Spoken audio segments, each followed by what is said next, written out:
Pues es un placer, un privilegio estar aquí, compartir este tiempo con ustedes. ¿Cuántos de ustedes son nuevos en la fe? Digamos menos de 3 años. ¿Quiénes son? Ya todos veteranos. ¡Ah, qué bueno! ¡Qué bueno! Pregunto eso porque la semana pasada estuve en la Ciudad de México con un grupo de muy nuevos en la fe. Y cuando uno es nuevo en la fe, a lo mejor tendrá muchas preguntas, ¿verdad? Ahora, yo no soy nuevo en la fe, yo siempre tengo muchas preguntas. Pero también cuando estamos en esta etapa, muchas veces nuestros amigos, amistades, familiares, compañeros tienen preguntas también. Como por ejemplo, ¿qué estás haciendo? ¿Te has lavado el coco? ¿Te has convertido en fanático? Algo así, ¿no? Entonces, la semana pasada, les digo por qué estaba yo en la Ciudad de México con mi señora. Hace algunos años, no sé cómo, es simplemente una de las cosas que Dios hace, descubrí que había un grupo de futbolistas profesionales en varios países que me seguían en el internet, y yo no sabía.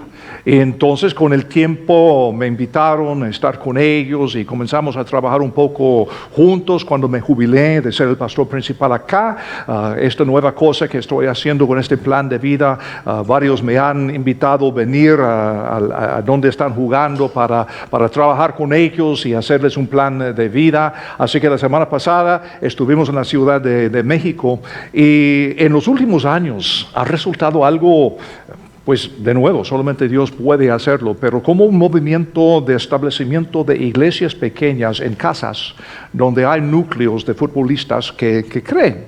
Algo muy interesante porque el futbolista profesional le es muy difícil asistir a una iglesia tradicional, pues para comenzar trabajan los fines de semana normalmente, y además que no tienen paz cuando llegan a la iglesia. La gente no los deja en paz, quieren hablar con ellos y pedir cosas, ¿no? Y entonces han descubierto que es más fácil organizarse en pequeñas iglesias, en casas, y ha sido algo tan interesante ver este evento suceder en varios países ya, varios grupos, en varios lugares, varias nacionalidades, y gracias al Señor. Entonces yo estuve en la Ciudad de México con un grupo de futbolistas de 2 equipos, qué interesante, rivales, pero unos en Cristo Jesús.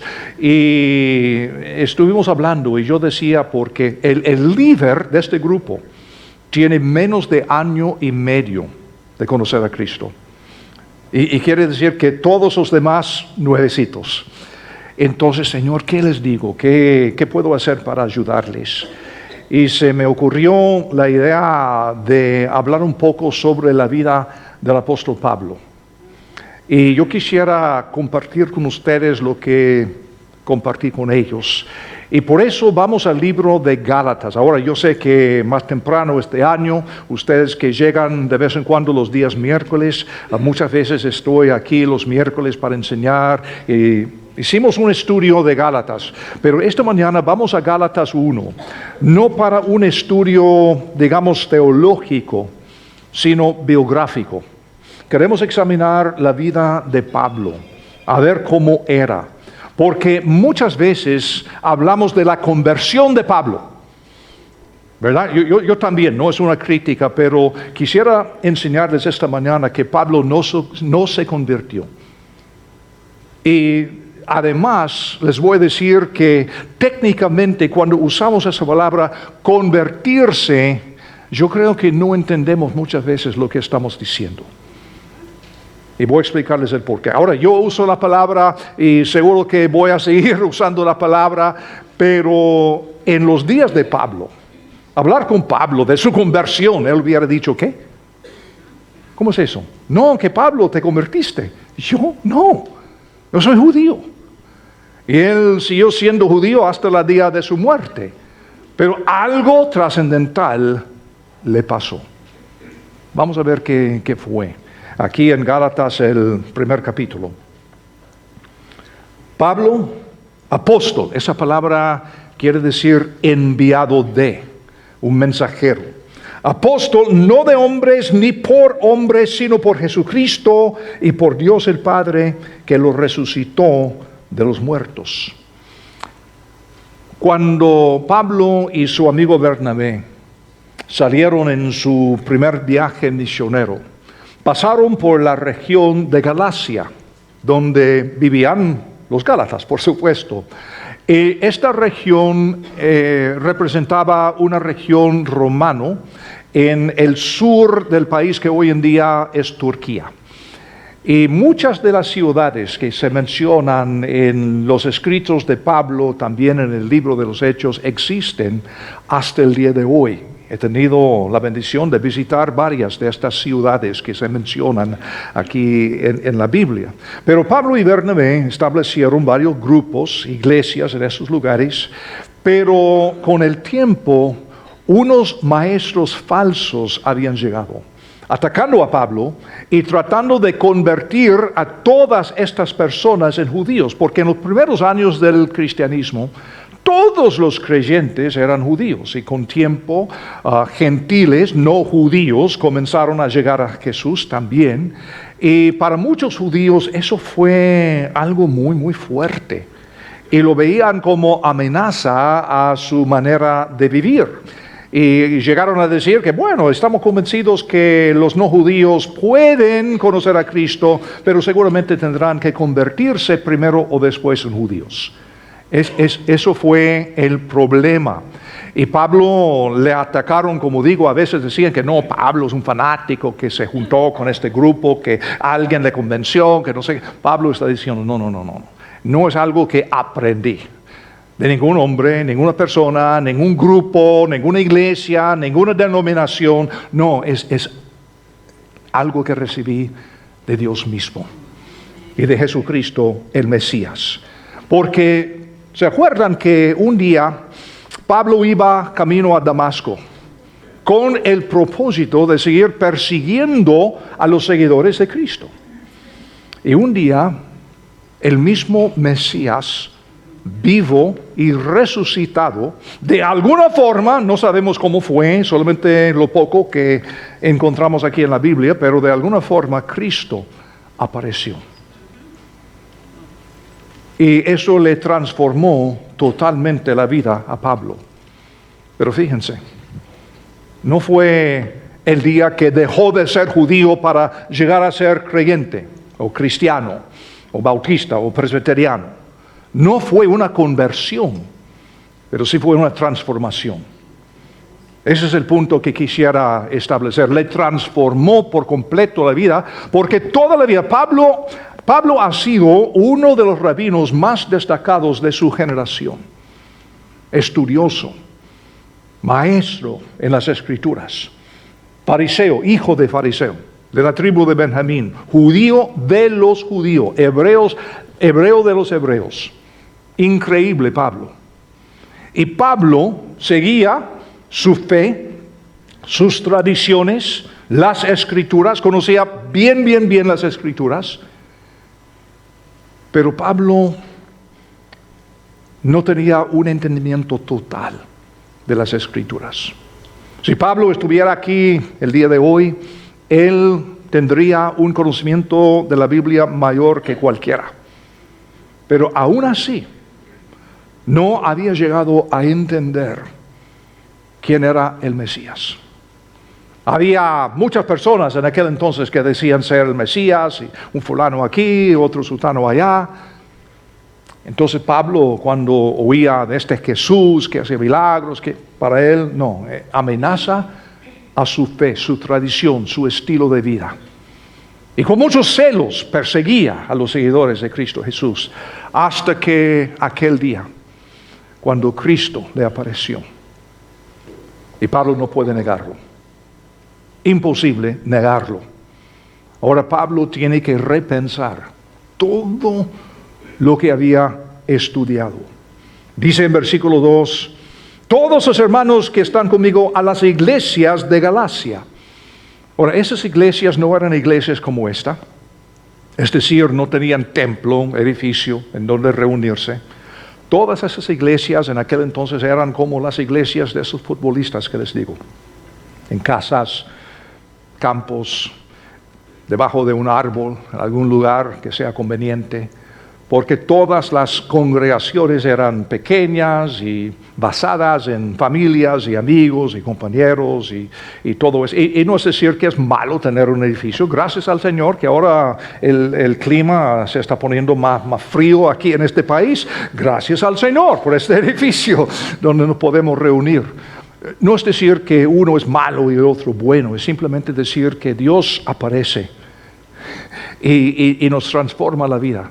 Y le seguimos según las oportunidades y las posibilidades y la cultura, las circunstancias en que nos encontramos, porque Dios es Dios y Él puede aparecer en cualquier momento a cualquier persona, en cualquier lugar, en cualquier momento, ¿verdad? Porque Él es Dios y es lo que pasa a Pablo. Ahora, 3. Gracia y paz sean a vosotros, de Dios el Padre y de nuestro Señor Jesucristo, el cual se dio a sí mismo por nuestros pecados para librarnos del presente siglo malo, conforme a la voluntad de nuestro Dios y Padre. Ahora, cuando Pablo dice librarnos del presente siglo malo, él no está pensando en una cronología. Cuando nosotros hablamos de siglos, pensamos en el siglo XXI, etc. Pero en la cultura, el lenguaje de Pablo, hablar del presente siglo malo, Pablo está diciendo la realidad que vivíamos era mala. Y Cristo nos ha rescatado para llevarnos a una realidad diferente, nueva y mucho mejor. Por eso vino, por eso murió por nuestros pecados. Luego en versículo 5 dice, a quien sea la gloria por los siglos de los siglos. Amén. O así sea. Estoy maravillado de que tan pronto os hayáis alejado del que os llamó por la gracia de Cristo para seguir un evangelio diferente. No que haya otro, sino que hay algunos que os perturban y quieren pervertir el evangelio de Cristo. Mas si aún nosotros o un ángel del cielo os anunciare otro evangelio diferente del que os hemos anunciado, sea anatema, es decir, maldecido. Como antes hemos dicho, también ahora lo repito, perdón, si alguno os predica diferente evangelio del que habéis recibido, sea anatema. La palabra evangelio en los días de Pablo no tiene nada de significado religioso o espiritual, simplemente quiere decir buenas noticias. Buenas noticias. El Mesías ha venido. Buenas noticias. Nos ha rescatado del presente siglo malo. Buenas noticias.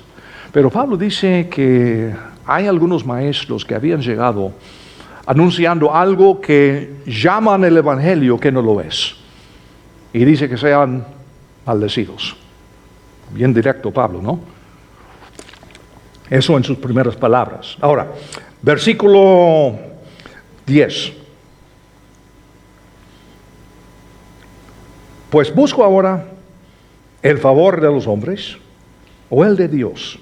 ¿O trato de agradar a los hombres? Pues si todavía agradar a los hombres, no sería siervo de Cristo. Mas os hago saber, hermanos, que el evangelio anunciado por mí no es según hombre. Pues yo no lo recibí ni lo aprendí de hombre alguno, sino por revelación de Jesucristo. En los días de Pablo, la mayoría de los judíos estaban arraigados a su tradición, su fe. La palabra fe en este entonces no hablaba de una colección de creencias, sino tener fe es comprometerse con un estilo de vida, un todo. Los judíos en aquel entonces no veían su fe como religión. No fue simplemente ir a la sinagoga los sábados. No tenían este concepto. Es el todo de lo que soy. Soy judío. Tiene que ver con mi familia, con mi trabajo, con lo que creo en cuanto a Dios, con lo que hago con mi vida, etc. Tiene que ver con todo, como algunos musulmanes el día de hoy. Su fe no se puede dividir de la realidad diaria. Imposible. Aunque no han leído el Corán, aunque ignorantes de las enseñanzas y todo eso, no, yo soy musulmán. en muchos de nuestros países es lo que es ser católico. No es tanto una religión, es un estilo de vida, es una tradición, es la cultura. Es lo que hacemos. Uno podría decir esto si tiene 20 años de no ir a la misma, o si es uno de los de hueso colorado, como decimos a veces, ¿verdad? O sea, es cultura. Ahora, los judíos, cuando ven a Saulo, como se llamaba en aquel entonces, Pablo, cuando lo ven ahora siguiendo a Cristo, es una amenaza a lo que son, ¿verdad? Ahora, por eso preguntas de sus familiares, compañeros, amigos, vecinos, etc., cuando comienzas a asistir otra cosa. ¿Qué te ha pasado? Y algunas veces se enojan. ¿Por qué? Porque representas, hay que entenderlo, amenaza a todo lo que son. Es la tradición de nuestros padres y abuelos y antepasados. Y ¿cómo te ocurre hacer algo así? Esto es lo que pasa a Pablo. Pablo no se ha convertido a otra religión, sin embargo. Pablo sigue siendo judío. ¿Por qué? Porque Pablo ahora, que ve al Jesús resucitado, por primera vez entiende, yo lo entendí mal. Cristo no trajo algo nuevo. Él vino para cumplir todo lo que hemos creído, todo lo que han dicho los profetas, todas las escrituras, cada cosa que Dios ha hecho con nuestro pueblo a través de los siglos. No fue una conversión, fue una realización, una transformación completa por entender que Jesús verdaderamente era el Mesías prometido por los profetas a través de los siglos. Ahora, versículo 10. Versículo 13. Porque ya habéis oído acerca de mi conducta en otro tiempo en el judaísmo, que perseguía sobremanera la iglesia de Dios y lo asolaba, y en el judaísmo aventajaba a muchos de mis contemporáneos en mi nación, siendo mucho más celoso de las tradiciones de mis padres. Como decía, para Pablo el judaísmo no era una religión, era su vida, su identidad, la identidad de su familia, la identidad de su pueblo. No fue, vi a Cristo, ya dejo de ser judío, ahora me hago cristiano. Ni eran capaces de pensar así. Imposible. Judaísmo no es una religión, literalmente son judaísmos o actividades. Así hacemos.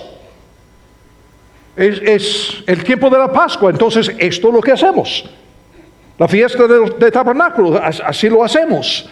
Es el día sábado, así lo hacemos. Somos judíos. Su estilo, su cultura, se puede decir, su forma de vivir. Y como algunos de los familiares nuestros nos ven como amenazas a lo conocido, a lo tradicional, y con mucha razón. Versículo 15. Pero cuando agradó a Dios, que me apartó desde el vientre de mi madre y me llamó por su gracia, revelar a su Hijo en mí, para que yo le predicase entre los gentiles, no consulté enseguida con carne y sangre, ni subí a Jerusalén a los que eran apóstoles antes que yo, sino que fui a Arabia, y volví de nuevo a Damasco. Después, pasados 3 años, subí a Jerusalén para ver a Pedro, y permanecí con él 15 días. Pero no vi a ningún otro de los apóstoles, sino a Jacobo, el hermano del Señor, y en esto que os escribo, he aquí delante de Dios que no miento. Sin entrar en detalles, entre los judíos, en los días de Pablo, sobremanera, había ciertos héroes, como por ejemplo Moisés. Moisés que recibió la ley de Dios.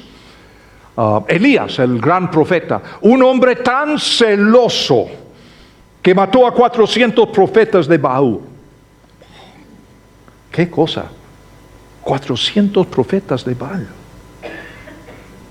Otro Fineas, aquel que mató a varios israelitas que se habían casado con mujeres de Moab, que amenazaban la pureza de su nación.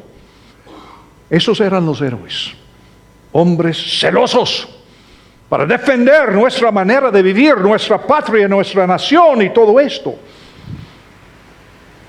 Pablo decía, yo más celoso que cualquiera,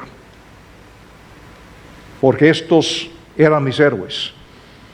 Ahora, qué interesante. ¿Por qué fue a Arabia Pablo? Poco después de esto que le pasó, esta transformación, Pablo dice, voy a Arabia. ¿Por qué? Especulación mía, opinión mía, pero creo que encontramos apoyo en las Escrituras, sabiendo lo que sabemos de Pablo y de la historia. ¿Por qué Arabia? ¿Qué está en Arabia? El monte Sinaí, que para el judío fuera de Jerusalén la cosa más importante para ellos. ¿Por qué? Allí recibió Moisés la ley. Elías en su momento más difícil fue al monte Sinaí para avivar su fe con Dios.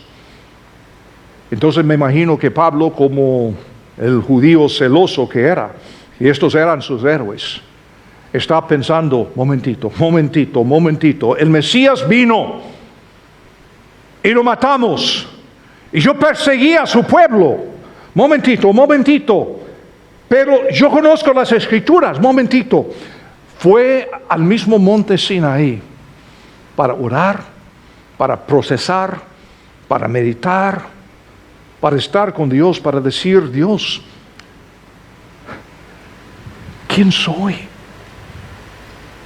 De veras, ¿qué ha pasado? No puedo negar que el Mesías vino y resucitó. Pero Dios, explícame ahora qué hago. No sabemos cuánto tiempo pasó ahí, pero después regresó a Damasco. 3 años después fue a Tarso. ¿Qué estaba haciendo en Tarso? Trabajando, como siempre. Ningún rabino vivía de su ministerio. Todos tenían su vocación, su profesión, y Pablo trabajaba con cuero. Entonces Pablo fue a su ciudad natal, a Tarso, pasó 10 años trabajando de día, estudiando de noche.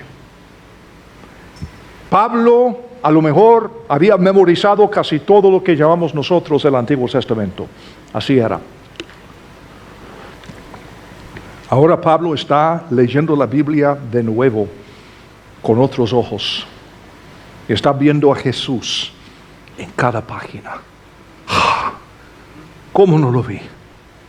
¿Cómo no entendí eso? 10 años, por favor. Ustedes que son nuevos, a veces pensamos que yo quiero aprender la Biblia mañana. Paciencia, porque cuesta tiempo. Es decir, que cuando Pablo hizo su primer viaje misionero, ya tenía como 13, 14 años mínimo de haber estudiado de nuevo las Escrituras. No fue una reacción así nomás, ahora yo soy judío, ahora me convierto y soy cristiano. No. Siempre judío, hasta el día de su muerte, ahora con un nuevo entendimiento de sus tradiciones y sus ritos y hasta las Escrituras, porque no lo había entendido totalmente antes. Y ahora está pensando bien, muy bien. Versículo 21 dice, después fue a las regiones de Siria y de Cilicia, y no era conocido de vista las iglesias de Judea que eran en Cristo. Solamente oían decir, aquel que en otro tiempo nos perseguía, ahora predica la fe que en otro tiempo asolaba, y glorificaban a Dios en mí. Lo que le pasó a Pablo no fue una conversión de una religión a otra, de una iglesia a otra, de una denominación a otra, sino fue el descubrimiento por medio de su contacto con el Cristo resucitado, el Mesías resucitado, que todo lo de sus judaísmos se había realizado en Él, en Cristo Jesús. Luego, pasados estos 10 años en su ciudad de Tarso, Pablo está concluyendo que Jesús no vino para reemplazar, Él vino para cumplir. Cristo no vino para que tú salieras de una religión para otra, de una iglesia para otra, de un grupo para otro. Él vino para cumplir el propósito que Dios ha tenido en tu vida desde antes de tu nacimiento. Vino para cumplir, para realizar todo su amor, su gracia, su misericordia por ti. Y ahora Pablo está viendo la Biblia no como una colección de eventos, de cuentos, de anécdotas, está viendo la Biblia como una sola historia. Correcto. Una sola historia que gira alrededor de la persona del Mesías, el resucitado. En los días del judaísmo, digo en la antigüedad, y en los primeros siglos de la iglesia, fíjense, la gente no hablaba mucho de esto de ir al cielo al morir. No fue su preocupación ni su pensamiento. No les importaba. Pensaban, fíjense, en el reino de Dios. Hoy en día nos equivocamos porque escucharnos predicar a veces parece que todo tiene que ver con ser salvo. ¿Has sido salvo? ¿Has aceptado a Cristo como si fuera todo? Es mucho, gran cosa, pero es una pequeña parte de todo lo que Dios tiene para nosotros. Y gracias al Señor, la vida eterna está incluida. Qué bueno, gracias Señor. Pero no es el todo, es una pequeña parte. Y como digo, en la antigüedad ni en los primeros años del cristianismo, nadie hablaba de eso. No mucho, solamente un efecto. Hablaban del reino de Dios. ¿Qué dijo Cristo según Lucas? En una ocasión Jesús estaba entre una multitud y ¿qué dijo? Él dijo, aquí, el reino de Dios está entre ustedes. ¿A qué se refiere? A Él mismo. Él estaba diciendo, el reino de Dios ha llegado. ¿Qué dijo Juan el Bautista? Aquí el reino de Dios ha llegado. Se acerca el reino de Dios. Fue eso. Estamos hablando de un estilo de vida, una fe que incluye todo. No un momento de decir, soy pecador, perdóname, gracias, nos veremos en el cielo. No fue eso. Nada que ver. Fue una totalidad. El mensaje es que el reino de Dios, fíjense, ha llegado del cielo a la tierra. Hoy en día lo tenemos al revés. Odio este mundo, estoy esperando ir al cielo. No, el mensaje de la Biblia, lee la Biblia otra vez, el cielo ha llegado acá. Y este reino aparecerá en su versión final al venir otra vez el Mesías al cielo, no, a la tierra. Y la Biblia concluye en el libro de Apocalipsis con la ciudad celestial haciendo ¿qué? Llegando a la tierra. Porque desde un principio el plan de Dios ha sido establecer su trono en este planeta. ¿Por qué? No sé, no tengo idea. Establecer su trono en este planeta para reinar sobre su universo. Y Dios no ha tenido nunca jamás un plan B. Ha sido su plan desde un principio. Por eso la Biblia habla de la renovación de la tierra al venir Cristo. ¿Para qué? Para vivir la vida que Dios ha pensado desde un principio. No para estar volando en el cielo con alitas y todo. No. Mucho simbolismo en la Biblia y todo eso. Dios ha venido para que el reino de Dios estuviera presente ahora y nosotros somos sus representantes. Dios puso a Adán y Eva en el huerto de Edén. Y cuando nosotros leemos esto hoy en día pensamos que eran jardineros. No. En la antigüedad el jardín, los ríos, el monte, todo esto simbolizaba reinos. Y en el mundo de Adán y Eva y Pablo y toda la antigüedad, entendían con claridad, Dios puso a Adán y Eva como reyes para reinar con Dios sobre esta belleza de creación. Ser sus representantes. Y el plan de Dios nunca ha cambiado. No, yo quiero morir para estar en el cielo. Vete. Pero no es el plan de Dios. El plan de Dios es ser realizado acá. Claro que todos vamos a morir, por este cuerpo va a funcionar para siempre, pero la vida no termina. Y después de todo, ¿a dónde terminamos? Tierra renovada. Cielo en la tierra. Que venga tu reino, Señor, aquí en la tierra como es en el cielo. Así nos enseñó a orar Cristo, pero no tenemos idea qué significa.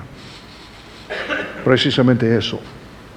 Así que la fe no es una colección de creencias, sino confiar y comprometerse en un estilo de vida. Así que no es convertirse de una iglesia a otra, de un grupo a otro, de una denominación a otra. En este grupo de futbolistas en México había varias nacionalidades, entre ellos varios chilenos. Y no sé si han visto las noticias, pero en la última semana, de noche a la mañana, Chile estrellado y problemas muy serios. Y a cada rato estaban hablando por celular con familiares y todo eso, muy distraídos. Pero les pregunté, ¿qué es ser chileno? ¿Todos los chilenos están de acuerdo? Obviamente que no.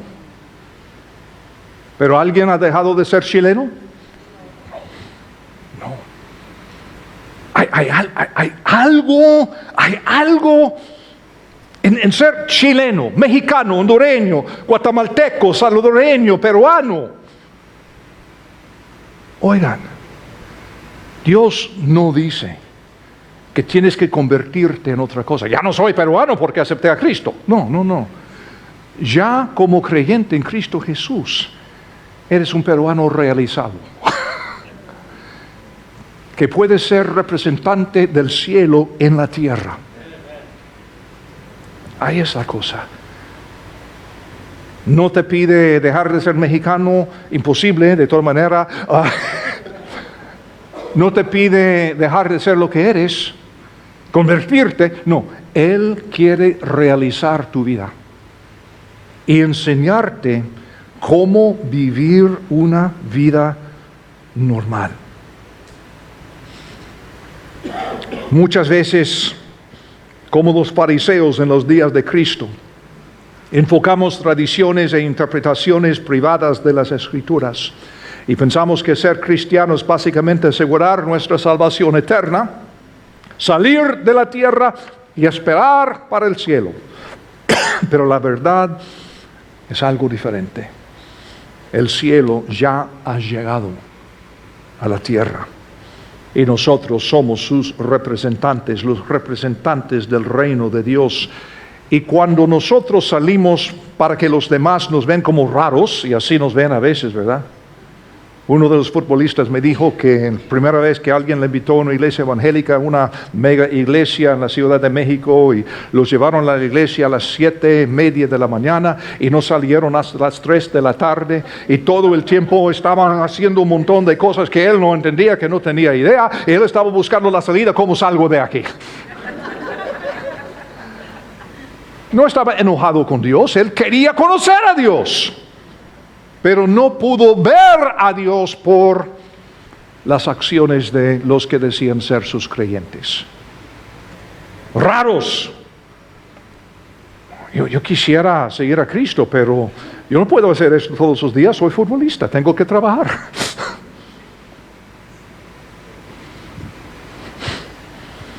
Esa es la imagen que a veces nos damos. Pero es entender que el ser seguidor de Cristo es lo que es ser, fíjense, normal. Como representantes celestiales del reino de Dios en la tierra, nosotros tenemos la tarea de redefinir lo que es normal.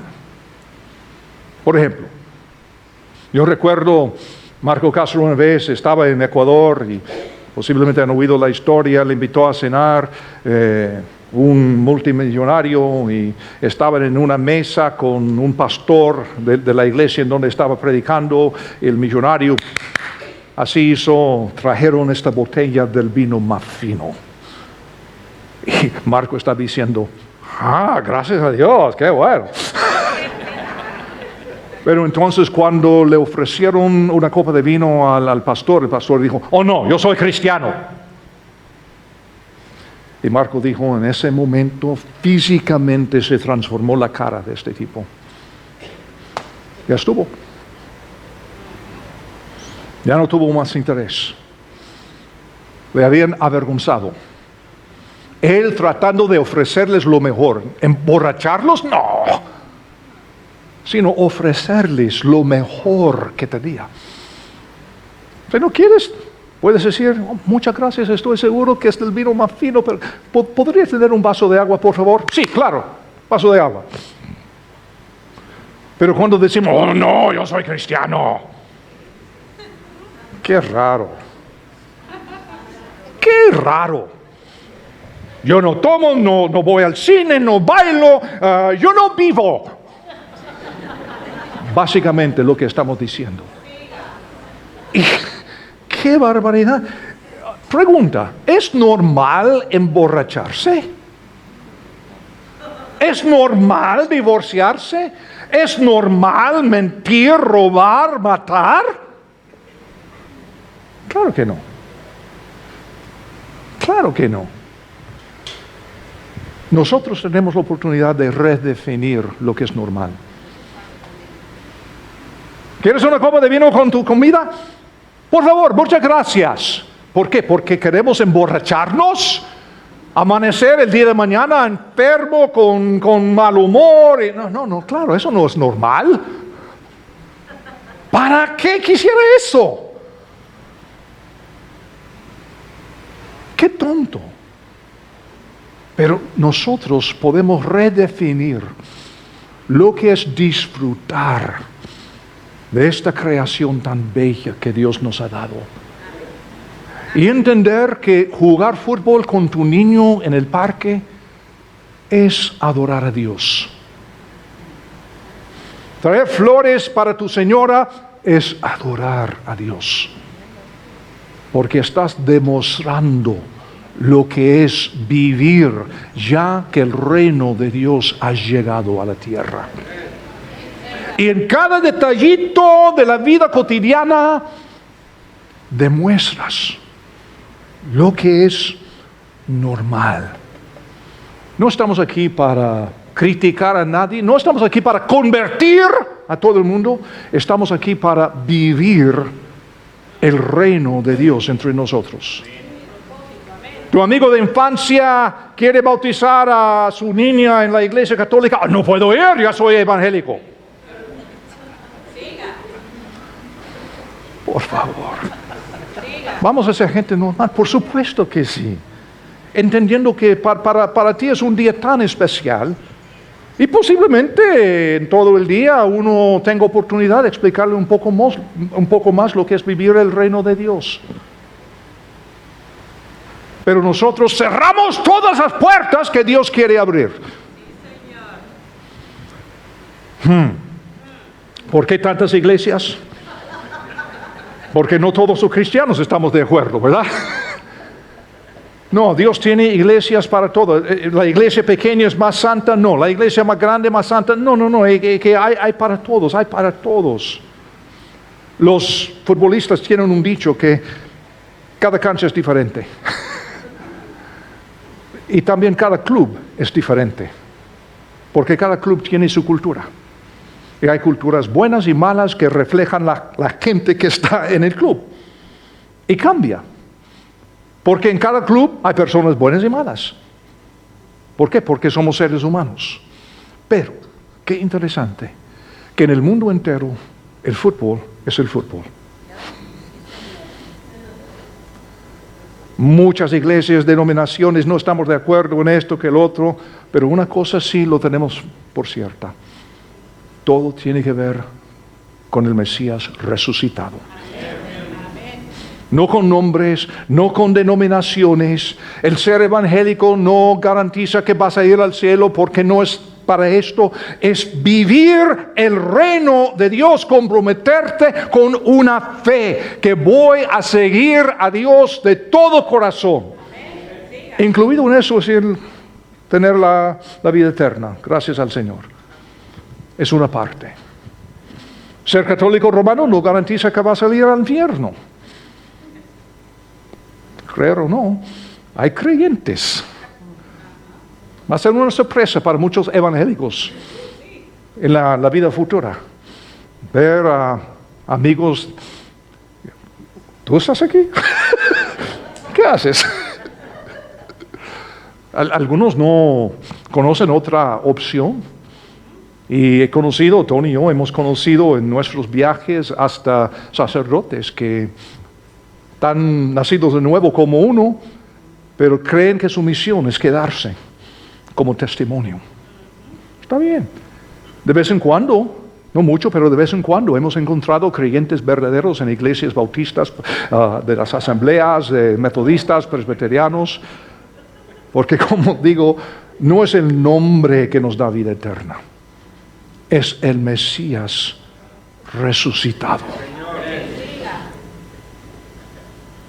Y ahora, nosotros, como digo, tenemos oportunidad a demostrar que el ser cristiano es ser verdaderamente normal. Y nuestra meta no es llenar el bus para el cielo, sino demostrar por nuestras vidas, familias, actitudes, acciones, que el reino de Dios está disponible y abierto para todos el día de hoy. Amén. Y cuando vivamos de esta forma, no tenemos que buscar a la gente nos busca a nosotros. ¿Cómo es que tienes un matrimonio así? ¿Cómo es que tus hijos te respetan? ¿Cómo es que esto, que el otro? ¿Quieres saberlo? ¿De verdad? Con mucho gusto. Vamos a charlar sobre una taza de café y explicarles el Evangelio, las buenas nuevas, que Dios nos ama a todos igualmente, y nosotros podemos redefinir normal. ¿Queremos ir al cine? Claro, vamos. ¿Queremos bailar, hacer fiesta? Claro, pero tú eres evangélico. No, yo soy seguidor de Cristo Jesús. Jesús andaba en fiestas. Jesús bebía. ¿Qué va? Jesús convirtió el agua en vino. No, jugo de uva. No. No. Para emborrachar a todos. No. Para demostrar que Él es el mismo de que los profetas hablaban.